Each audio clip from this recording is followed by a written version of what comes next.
ಕೈ ಬಿಡೇನು, ಕೈ ಬಿಡೇನು, ಆ ಮಾತು ಹೇಳಿದ ತಾ ಹೇಳಿದ ನಲ್ಲವೇ. ನಾ ಕೈ ಬಿಡೇನು, ನಾ ಕೈ ಬಿಡೇನು, ಆ ಮಾತು ಹೇಳಿದ ತಾ ಹೇಳಿದ ನಲ್ಲವೇ. ಯೇಸು ಕೈ ಬಿಡನು ದೈನಂದಿನ ಸತ್ಯವೇದ ಅಧ್ಯಯನಕ್ಕೆ ನಿಮ್ಮೆಲ್ಲರನ್ನು ಆಹ್ವಾನ ಮಾಡ್ತೇನೆ. ಈ ಒಂದು ವಿಷಯ ಮುಖ್ಯವಾಗಿ ಬಾದಾಮಿ ಗಿಡ ಅದು ಮೊಗ್ಗೆ ಬಿಡ್ತು, ಮಾತ್ರವಲ್ಲದೆ ಚಿಗುರ್ತು, ಹೂ ಅರಳಿತು, ಫಲ ಬಿಡ್ತು. ಈ ಸಂದೇಶವನ್ನು ನೀವು ಕೇಳಿಸ್ಕೊಂಡ್ರು ಖಂಡಿತವಾಗಿ ನೀವು ಆನಂದ ಪಡ್ತೀರಾ. ದೇವರು ಖಂಡಿತವಾಗಿ ನಿಮ್ಮನ್ನು ಆಶೀರ್ವಾದ ಮಾಡ್ತಾರೆ. ಆಮೇಲೆ ಅರಣ್ಯಕಾಂಡ 17 7 ಮತ್ತು 8ನೇ ವಚನ ದಯವಿಟ್ಟು ಓದಬೇಕೆಂಬುದಾಗಿ ಬೇಡಿಕೊಳ್ತೇನೆ. ಮೋಶೆ ಆ ಕೋಲುಗಳನ್ನು ಆಜ್ಞಾಶಾಸನಗಳಿರುವ ಗುಡಾರದಲ್ಲಿ ಯೆಹೋವನ ಸನ್ನಿಧಿಯಲ್ಲಿ ಇಟ್ಟನು.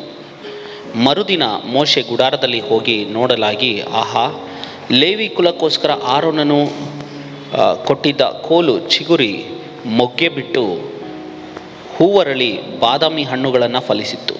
ಎಸ್, ಸೊ ಇಲ್ಲಿ 12 ಕೋಲುಗಳನ್ನ ಇಡ್ತಾರೆ. ಎಲ್ಲಿ? ದೇವರ ಸನ್ನಿಧಾನದಲ್ಲಿ, ದೇವರ ಮಂಜೂಷದಲ್ಲಿ. So keep yourself in God's presence. ದೇವರ ಸನ್ನಿಧಾನದಲ್ಲಿ ಇಡ್ರಿ. ವೆರಿ ಇಂಪಾರ್ಟೆಂಟ್, ಭಾಳ ಇಂಪಾರ್ಟೆಂಟ್. ನಾವು ಏನೇ ಮಾಡಿದ್ರು ಈ ಲೋಕದಲ್ಲಿ, ನಾವೇನೇ ಇದ್ದರೂ ದೇವರ ಸಾನ್ನಿಧ್ಯ ನನಗೆ ನಿನಗೆ ಇಲ್ಲ ಅಂದರೆ ಎವ್ರಿಥಿಂಗ್ ಇಸ್ ವೇನ್, ಎಲ್ಲ ವೇನ್. ಸೊ ಆದ್ದರಿಂದ ಪ್ರಿಯ ದೇವರ ಮಕ್ಕಳೇ, ಯಾವ್ಯಾವಾಗ ನಾವು ಟೈಮು ಮಾಡಿಕೊಳ್ಬೇಕು ದೇವರ ಸನ್ನಿಧಾನದಲ್ಲಿರೋಕ್ಕೆ, ಇದು ಭಾಳ ಪ್ರಾಮುಖ್ಯ. ಸೊ ಇಲ್ಲಿ ಒಂದು ಪ್ರಾಬ್ಲಮ್ ಇರ್ತದೆ. ಇಲ್ಲಿ ಎಲ್ಡರ್ಸ್ ಮಧ್ಯದಲ್ಲಿ ಒಂದು ಪ್ರಾಬ್ಲಮ್ ಇರ್ತದೆ. ಆ ಟೈಮ್ನಲ್ಲಿ ದೇವರು ಮೋಶೆಗೆ ಒಂದು ಐಡಿಯಾ ಕೊಡ್ತಾರೆ. ಆ ಐಡಿಯಾ ಏನಂದರೆ, ಎಲ್ಲರನ್ನ ಸೂಚಿಸುವಂಥ ಕೋಲ್ಗಳನ್ನು ನನ್ನ ಸನ್ನಿಧಾನದಲ್ಲಿ ಇಡ್ರಿ ಅಂತ ಹೇಳ್ತಾರೆ. ಸೊ ಈ 52 ದಿನ ದೇವರು ನನಗೆ ನಿನಗೆ ಈ ಒಂದು ಅವಕಾಶ ಕೊಟ್ಟಿದ್ದಾರೆ. What is your problem? ನಿಮ್ಮ ಪ್ರಾಬ್ಲಮ್ ಏನು? ನಿಮ್ಮ ಸಮಸ್ಯೆ ಏನು? ನಿಮ್ಮ ಕೊರತೆ ಏನು? ನಿಮ್ಮ ದುಃಖ ಏನು? ದೇವ್ರ ಸನ್ನಿಧಾನದಲ್ಲಿ ಇಡ್ರಿ. ದೇವ್ರ ಸನ್ನಿಧಾನದಲ್ಲಿ ಇಡುವಾಗ ಏನಾಯಿತು ಅಂದರೆ, ಲೇವಿ ಕುಲಕ್ಕೋಸ್ಕರವಾಗಿ ಆರೋನನು ಇಟ್ಟಿದ್ದ ಕೋಲ್ನಲ್ಲಿ 4 ಕಾರ್ಯ ಆಯಿತು ನೋಡಿ. ಒಂದು ಚಿಗುರುತು, ಓಕೆ, 8ನೇ ವಚನ. 2 ಮೊಗ್ಗೆ ಬಿಡ್ತು. 3ನೇದು ಹೂ ಅರಳಿತು. 4ನೇದು ಬಾದಾಮಿ ಹಣ್ಣುಗಳನ್ನು ಫಲಿಸಿತ್ತು. ಸೊ ಇವತ್ತು ನಾನು ಇದ್ರ ಬಗ್ಗೆ ಮಾತಾಡ್ತೀನಿ. These 4 things will happen. ಈ 4 ಕಾರ್ಯ ಆಗ್ತದೆ ನೀನು ದೇವರ ಸನ್ನಿಧಾನದಲ್ಲಿ ಇದ್ದರೆ. ಪ್ರಿಯರೇ, ಈ 52 ದಿನ ನೀವು ಯಾವ್ಯಾವಾಗುತ್ತೋ ನೋ ಮ್ಯಾಟರ್, ದೇವ್ರ ಪ್ರೆಸೆನ್ಸ್ಗೆ ಬಂದು ಏನು ಮಾಡಿರಿ? ಬೈಬಲ್ ಓದ್ರಿ, ಪ್ರಾರ್ಥನೆ ಮಾಡಿ. ಬೈಬಲ್ ಓದ್ರಿ, ಪ್ರಾರ್ಥನೆ ಮಾಡಿ. Set things right with god. ದೇವರೊಂದಿಗೆ ಯಾವ್ಯಾವ ಕಾರ್ಯಗಳನ್ನ ನೀನು ಸೆಟ್ ರೈಟ್ ಮಾಡ್ಕೊಳ್ಬೇಕೋ ಅದನ್ನು ಸೆಟ್ ರೈಟ್ ಮಾಡಿಕೊಂಡ್ರೆ ದೇವ್ರ ಸನ್ನಿಧಾನದಲ್ಲಿ ನೀನೇನು ಮಾಡ್ತೀವಿ? ಚಿಗುರ್ತೀವಿ, ಮೊಗ್ಗೆ ಬಿಡ್ತೀವಿ, ಹೂ ಅರಳ್ತೀವಿ, ಮಾತ್ರವಲ್ಲದೆ ಬಾದಾಮಿ ಹಣ್ಣುಗಳನ್ನು ನಾವು ಬಿಡ್ತೀವಿ. ಖಂಡಿತವಾಗಿ ಆ ಒಂದು ಸ್ಟೇಜ್ಗೆ ದೇವರು ನಿನ್ನ ಮಾಡ್ತಾರೆ. ಭಯಪಡಬೇಡ್ರಿ, ನಿರಾಸರಾಗಬೇಡ್ರಿ. Life is a journey. ಜೀವಿತ ಅನ್ನೋದು ಒಂದು ಪ್ರಯಾಣ. ಆದರೆ ಈ ಪ್ರಯಾಣದಲ್ಲಿ ಏರುಪೇರುಗಳಿರ್ತದೆ. ಆದರೆ ಇದರ ಮಧ್ಯದಲ್ಲಿ ದೇವ ಮಕ್ಕಳಿಗೆ ಈ ಸೀಕ್ರೆಟ್ ಗೊತ್ತಾಗಬೇಕು. ನಾವು ಇಡೀ ಸತ್ಯವೇದದಲ್ಲಿ ನಾವು ನೋಡುವಾಗ ಯಾವಾಗೆಲ್ಲ ಪ್ರಾಬ್ಲಮ್ಗಳು ಬಂತೋ ಆವಾಗೆಲ್ಲ ಅವರು ದೇವರ ಸನ್ನಿಧಾನದಲ್ಲಿ, ಯಾರೇ ಭಕ್ತರಿದ್ದರೂ ಅವರು ದೇವರ ಸನ್ನಿಧಾನದಲ್ಲಿ ಇದ್ದರು. ಸೊ ಅದೇ ಥರ this is a great opportunity. ನನಗೆ ನಿನಗೆ ದೊಡ್ಡ ಅವಕಾಶ ಇದೆ. ಇವನ್ ಇನ್ಕ್ಲೂಡಿಂಗ್ ನನಗೂ, ನನ್ನ ಫ್ಯಾಮ್ಲಿಗೂ ದೊಡ್ಡ ಆಪರ್ಚುನಿಟಿ. ಆಗಾಗ ಟೈಮ್ ಮಾಡಿಕೊಂಡು ಬಂದು ಬೈಬಲ್ ಓದೋದು, ಪ್ರಾರ್ಥನೆ ಮಾಡೋದು, ಪಶ್ಚಾತ್ತಾಪ ಪಡೋದು. ಈ ವಾಕ್ಯದ ಪ್ರಕಾರ ನಾನು ಇಲ್ವೇ ದೇವರೇ ಅಂತೇಳಿ ನಾವು ಪಶ್ಚಾತ್ತಾಪ ಪಡುವಾಗ ಬರೀನೇ ಮಾಡಬೇಡಿ. ದೇವರು ಖಂಡಿತವಾಗಿ 4 ಕಾರ್ಯ ಮಾಡ್ತಾರೆ. ಹೇಳಿ ಯಾವ್ಯಾವುದಂತ? ಚಿಗುರ್ತೀರಾ, ಹಾಂ, ಮೊಗ್ಗೆ ಬಿಡ್ತೀರಾ, ನೆಕ್ಸ್ಟ್ ಹೂ ಅರಳ್ತೀರಾ, ನೆಕ್ಸ್ಟ್ ಬಾದಾಮಿ ಹಣ್ಣುಗಳು ಬಿಡ್ತೀರಾ. ಓಕೆ, ಸೊ ನಾನು ಬಾದಾಮಿ ಒಂದು ಗಿಡದ ಕುರಿತು, ಹಣ್ಣಿನ ಕುರಿತು ಮಾತನಾಡಬೇಕಂತ ಇರೋದು. ಬಟ್ ನಾನು ಅದನ್ನು ಸಂಪೂರ್ಣವಾಗಿ ಇವತ್ತು ಮುಗಿಸಲ್ಲ. ನೆಕ್ಸ್ಟ್ ವೀಕ್ ಅದನ್ನು ನಾನು ನಿಮಗೆ ಕಂಟಿನ್ಯೂ ಮಾಡ್ತೀನಿ. ಬಾದಾಮಿ ಇಂಗ್ಲೀಷ್ನಲ್ಲಿ ಆಲ್ಮಂಡ್ ಅಂತ ಹೇಳ್ತಾರೆ. ಸ್ಪಿರಿಚುಯಲಿ, ಆತ್ಮಿಕವಾಗಿ ಇದು ನನಗೆ ನಿನಗೆ ಏನು ತೋರಿಸ್ತದೆ ಅನ್ನೋದನ್ನು ನಾವು ಕಲಿಯೋದಕ್ಕೆ ಹೋಗ್ತೀವಿ.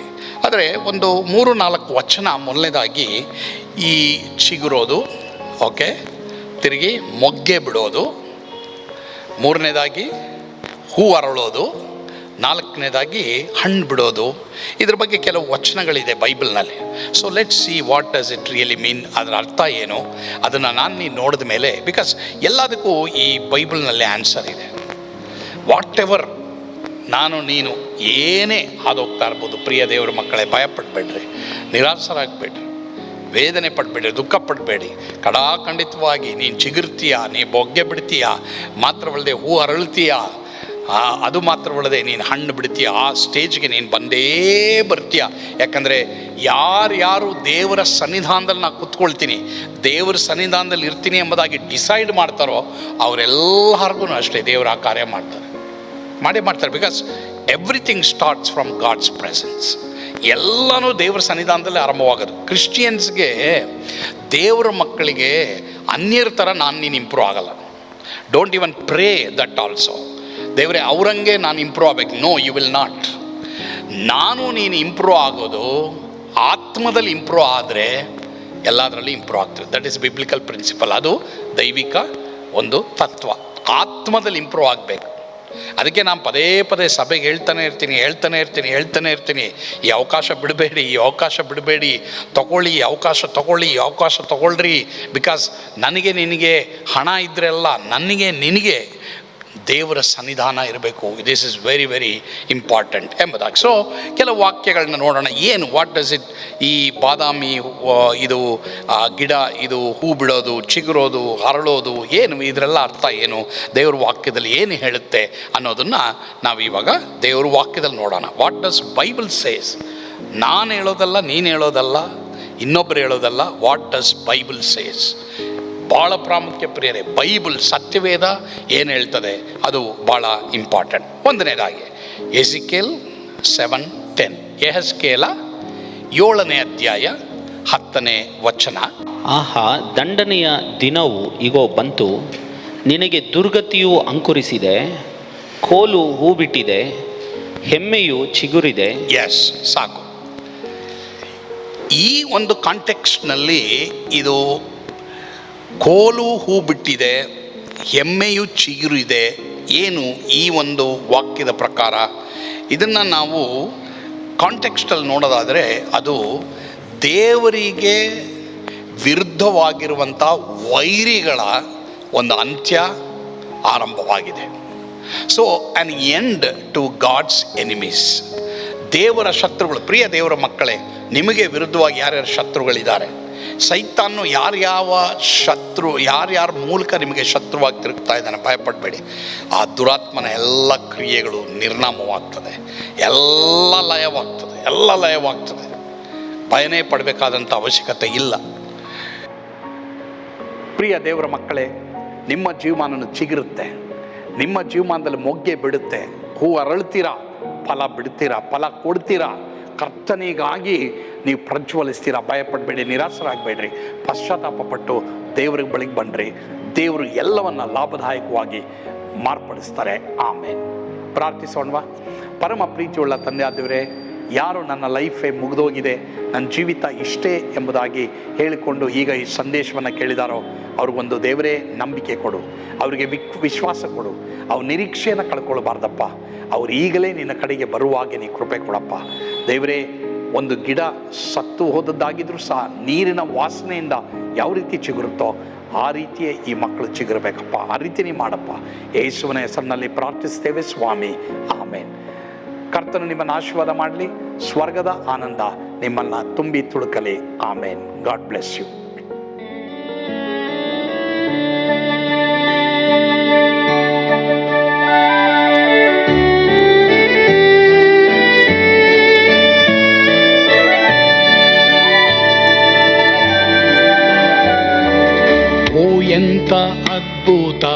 ಪಾಪದ ದಿನ ನಾನೆಂದಿಗೂ ಮರೆಯೇನು. ಪಾಪಂಧಕಾರದೊಳ್ ಅಲೆದೇನ ರಕ್ಷಕನ ಕಂಡೇನು. ಕೋಮಲ ಕರುಣೆಯುಳ್ಳ ಯೇಸು ಎನ್ ಕೊರತೆ ನೀಗಿದ. ಕತ್ತಲೆ ಹೋಯಿತು ಜ್ಯೋತಿಯು ಮೂಡಿತು, ನಾನೀಗ ಧನ್ಯನಾದೆ. ಸ್ವರ್ಗದ ನಂದ ಎನ್ನಾತ್ಮ ತುಂಬಿತು. ಶಿಲುಬೆನಾಗ ಎನ್ ಸ್ವಸ್ಥ ಕೈದನು. ಎನ್ ಪಾಪ ತೋಳೆದ ಈರುಳ ದಿನಕ್ಕೆ ತಿರುಗಿದ. ಸ್ವರ್ಗದ ನಂದ ಎನ್ನಾತ್ಮ ತುಂಬಿತು.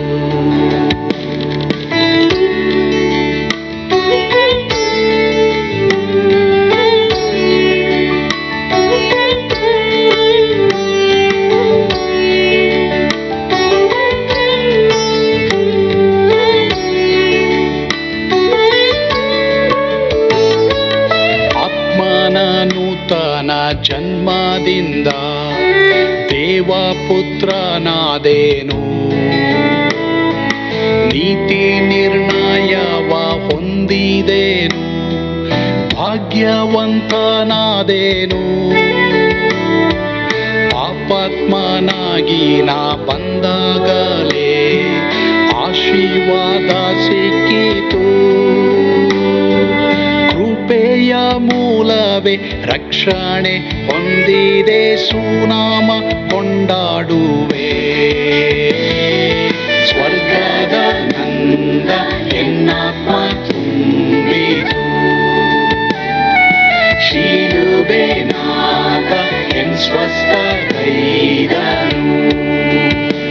ಎನ್ ಪಾಪ ತೋಳೆದ ಈರುಳ ದಿನಕ್ಕೆ ತಿರುಗಿದ. ಸ್ವರ್ಗದ ನಂದ ಎನ್ನಾತ್ಮ ತುಂಬಿತು.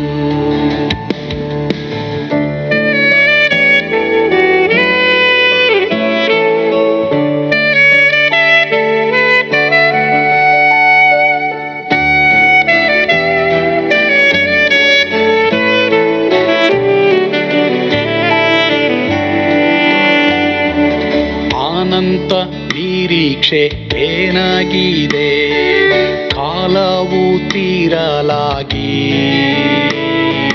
ಸ್ವರ್ಗದ ಭವ್ಯ ಬಿಡಾರದಲ್ಲಿ ನಿತ್ಯವಾಗಿ ಇರುವೆ. ಶಿಲುಬೆ ನನಗೆ ಆಶ್ರಯವೇ, ನಂಬಿಕೆಗಾಧಾರವೇ. ನಿತ್ಯ ಐಶ್ವರ್ಯವ ದಿವ್ಯಾಶೀರ್ವಾದವ ಕರ್ತ ಇವನೇ ನಗೆ. ಸ್ವರ್ಗದ ನಂದ ಎನ್ನಾತ್ಮ ತುಂಬಿತು. ಶಿಲುಬೆನಾಗ ಎನ್ ಸ್ವಸ್ಥ ಕೈದನು. ಎನ್ ಪಾಪ ತೋಳೆದ ಈರುಳ ದಿನಕ್ಕೆ